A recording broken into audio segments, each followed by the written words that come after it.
సమూయేలు మొదటి గ్రంథము 11వ అధ్యాయం.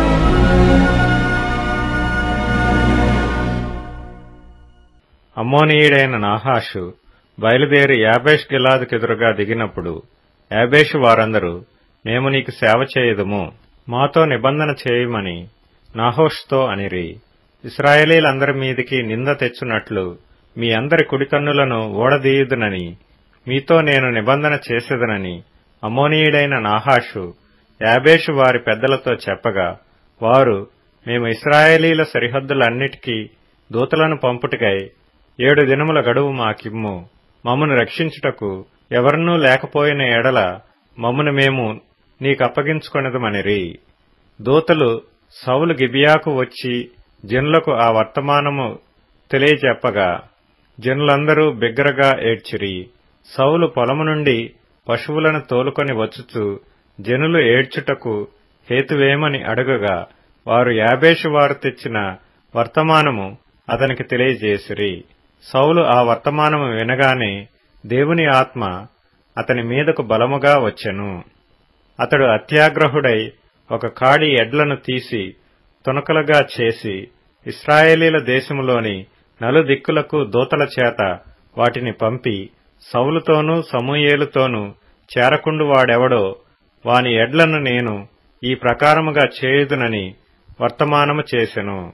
అందువలన యెహోవా భయము జనుల మీదికి వచ్చెను గనుక ఎవడైనను నిలువకుండా వారందరూ వచ్చిరి. అతడు బెజకులో వారిని లెక్కపెట్టగా ఇశ్రాయేలు వారు 3,00,000 మందియు, యూదావారు 30,000 మందియు అయిరి. అప్పుడు రేపు మధ్యాహ్నములోగా మీకు రక్షణ కలుగునని యాబేష్ గిలాదు వారితో చెప్పుడని వచ్చిన దూతలతో ఆజ్ఞనిచ్చి వారిని పంపివేశెను. దూతలు పోయి యాబేషు వారికి ఆ వర్తమానము తెలుపగా వారు సంతోషపడిరి. కాబట్టి యాబేషు వారు నాహాషు యొక్క దూతలతో ఇట్లనిరి, రేపు మేము బయలుదేరి మమ్మను అప్పగించుకుందుము. అప్పుడు మీ దృష్టికి ఏది అనుకూలమో అది మాకు చేయవచ్చును. మరునాడు సౌలు జనులను 3 సమూహములుగా చేసిన తరువాత వారు తెల్లవారు సమయమున దండు మధ్యను చొచ్చి మధ్యాహ్నములోగా అమ్మోనీయులను హతము చేయగా, వారిలో మిగిలిన వారు ఇద్దరేసి కూడి పోజాలకుండా చెదరిపోయిరి.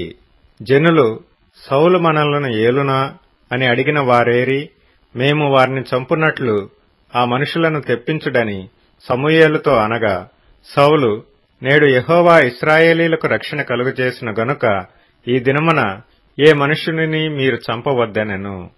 మనము గిల్గాలునకు వెళ్లి రాజ్యపాలన పద్ధతిని మరలా స్థాపించుకుందము రండని చెప్పి సమూయేలు జనులను పిలువగా, జనులందరూ గిల్గాలునకు వచ్చి గిల్గాలులో యెహోవా సన్నిధిని సమాధాన బలులను అర్పించి యెహోవా సన్నిధిని సౌలునకు పట్టాభిషేకము చేసిరి.